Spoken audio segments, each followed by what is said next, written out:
And then when you do all of that, sometimes it sends you in the wrong direction, and you've got to pull back from that direction and then start again. So it's hard. It's hard. So what you need, I think, is someone that can, if you can find someone that has the knowledge, has the experience, and has the performance, like, so let's say a mentor, if you can find someone like that and they're willing to teach, that takes a long time. Time is money. คุณเดวิดที่มาที่ไปของเขาเป็นอย่างไรเขาคือใครเห็นบอกว่าหลายคนนี่ทึ่งแล้วก็ต้องการให้เขาสอนอย่างมากเลยทีเดียว My name is David Vassallo, and I've been doing this for about 35 years, so quite a long period of time. Would you like to know what my experience in doing this? Yep. Yeah. I started out as an accountant many years ago. From being accounting, I moved into funds management. Also, I did futures. From being in the futures industry, I then moved into a stockbroker called JB Weir & Son, which at the time was Australia's largest stockbroker and oldest stockbroker. It was well over 150 years old. Since I left, JB Weir has been bought out by Goldman Sachs. So it was a large business. So most of my work was in those days with institutions where I'd write research, give advice in terms of what I thought the markets were doing at the time, mainly in Australia, but also looking at the larger macro side of things, which would be looking at gold, silver, what the S&P was doing. But certainly the equity side of things was Australian based. From doing that, I moved and decided to do some trading at home for about 3 years. So I know what retail people go through when it boils down to trading. It's a very lonely business. If you're working from home, not easy. From there, I moved back into an office where I continued trading. Also, I was asked to do research. So I started doing research. And then on top of that, I was invited to do seminars. So from that, we had a fairly reasonably sized business where we would go around Australia teaching people to do what I do. So I've learned a lot from retail to institutional, and in the last couple of years, I moved back doing institutional research, and today what I do is basically work with regard to hedge funds and professional money managers. That's where my main concentration lies. ถ้าถามถึงเรื่องของความเก่งกาจหรือว่าเรื่องของการที่เขาประสบความสำเร็จอะไรคือสิ่งที่เขามองว่าเขาประสบความสำเร็จตรงนี้ It's just doing this for a long period of time. It's trial and error. No one's ever taught me. But if you can get a good teacher, it can cut years and years off your learning. So I did it the hard way back in those days, and it was basically reading books, trial and error. I worked at a place where they would pay me to actually study, so I was very fortunate and lucky back in those days. That was JB Weir. So that is sort of the direction, and that's how I started in terms of looking at markets, and it's just been a growing passion for a long time. Something I enjoy. I find it a challenge, and it's the best game in the world. ทีนี้ถามเลยฮะว่าเขาเข้ามาสู่วงการตลาดทุนได้อย่างไรแล้วทำไมเขาถึงเลือกที่จะเป็นนักลงทุนประเภทไหนอย่างไร So how I got into this was by accident. I'm an accountant. I was working in a fund management role, and this is my early days, and a friend, or actually my boss, would sit at his desk and open the top drawer and look into it and then close it. Now this went on for a few months, and I'm wondering, what is he doing? And what he was doing in the days, and this is not going back hundreds of years ago, but in the old days, if you want to use that term, the stock exchange in Australia had a book, and in this book it had charts on stocks, and that's the only way you could get charts back then, apart from drawing them by hand. Now the reason why he's closing the drawer and opening the drawer was our boss was a chartered accountant, and he didn't believe in charts. He believed in fundamentals. So that started my interest in charts. So I then bought some books, Edwards McGee, and a number of others, and I looked at all of that and thought, well, this is interesting. So it grabbed me straight away, and I wanted to learn more. When I left that company, I worked for a futures broker, and the person that was running it there, the head of research, was an Elliott Wave man. So he used to look at Elliott Wave and had all these charts, used to draw them all by hand. I looked at it and thought, yeah, I don't know, I think it's a bit rubbish, a little bit of rubbish. So I started reading Elliott Wave. And then I became an Elliott Wave person for about 5 or 6 years.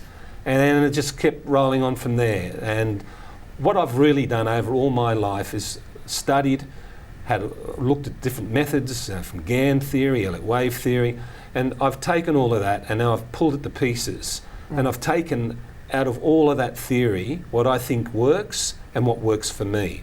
So over the whole period of time, I've built a method around bits and pieces of a lot of methods, which I believe works. I know it works because our performance has been extremely good and people want to listen to what I've got to say at hedge fund level, so I must be doing something right. So that's the course of study that I've taken, and you're getting 35 years of experience in doing that. So with people, it's a hard course to take because it takes a long, long time to understand. So what I said earlier, if you can find someone that has the knowledge, has the experience, and has the performance, so let's say a mentor, if you can find someone like that and they're willing to teach, that takes a long time. Time is money. Time is precious to people, even in our fast-paced world. It's important. And then there's time, and then there's the money in doing all of that. And then when you do all of that, sometimes it sends you in the wrong direction, and you've got to pull back from that direction and then start again. So it's hard. It's hard. So what you need, I think, is someone that can show you not necessarily shortcuts, but certainly what works for them, and see whether that works for you. So that's the course I've taken with regard to what I do. And to this day, I still study. I still look for things that not necessarily are new. I look for things that actually enhance what I do. And for example, in the last 3 or 4 years, I've started using median lines, or some people call them Andrew's pitchfork. And I've found that really helps with what I do. It hasn't changed what I do. What it does, it just adds another layer that will create confidence in terms of the trade. So still learning, never stop learning, continue to practice, and practice every day. แล้วถ้าเกิดว่าให้เขานิยามตัวเองนะฮะคุณเดวิดเป็นนักลงทุนประเภทไหนทางเทคนิคมีหลายนักลงทุนบางคนเป็นอิเลดเวฟบางคนเป็นตัวของฟิโบนัชชีคุณเดวิดเป็นนักลงทุนทางเทคนิคประเภทไหน I don't use indicators. So I don't use MACDs, I don't use stochastics, RSIs. I do use Andrew's pitchfork, but I don't look at that as an indicator. It's more it actually helps forecast direction of price. So I don't look at any indicators. In actual fact, I don't even draw trend lines or use median lines. What I do is I actually analyse price and understanding what I call the flow of price. I trade trends mainly, so if the market is going up, I'm a buyer when the market pulls back, and when the market's declining in a downtrend, I'm selling rallies. Now, where I buy and sell the market, very difficult for most people to do, because if the market's going up and then all of a sudden the market starts turning down, I'm looking to buy, most people are looking to sell. And I can show you, and very shortly if you like, the way people trade markets and buy and sell breakouts is a very quick way of losing a lot of money. So when it comes to the way I look at the market, it's just over many years, as I mentioned earlier, understanding how price flows from uptrends to downtrends, understanding when a trend starts, what does a trend look like? Now, most people don't even understand what a trend looks like. They think it's just higher highs and higher lows if you're going up, but it's not, it's more than that. So it's just taking all of what I've learned and then building into this flow of what I call a flow of price. It's a philosophy of how price works. It's just not looking at an indicator, drawing a couple of lines and saying that's trading. It's not. Professional traders, people that understand how markets work, have a very strong understanding of market principles, of why when price gets to a certain point, does it stop and come back? or where you think you should be selling, you sell, but the market goes back up. And then people say there's no logic in trading markets, but there is. If you like, I can show you. I'll show you what I'm looking at. This is quite amazing. The reason why it's quite amazing is because this is the S&P 2007, 2008, when the market was falling. Now, if you're a breakout trader and sold every major low that occurred in that decline, you lost. Now, that's hard to believe when you've got one of the biggest falls in stock market history. You're shorting the market, selling the market, believing it's going to fall, and you short by selling and then buying back at a lower price. By doing that, you lost a lot of money.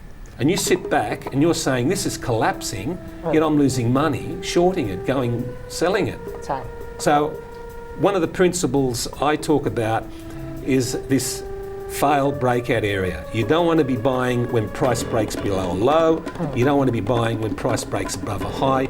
You want to be already short or long before it ever does that.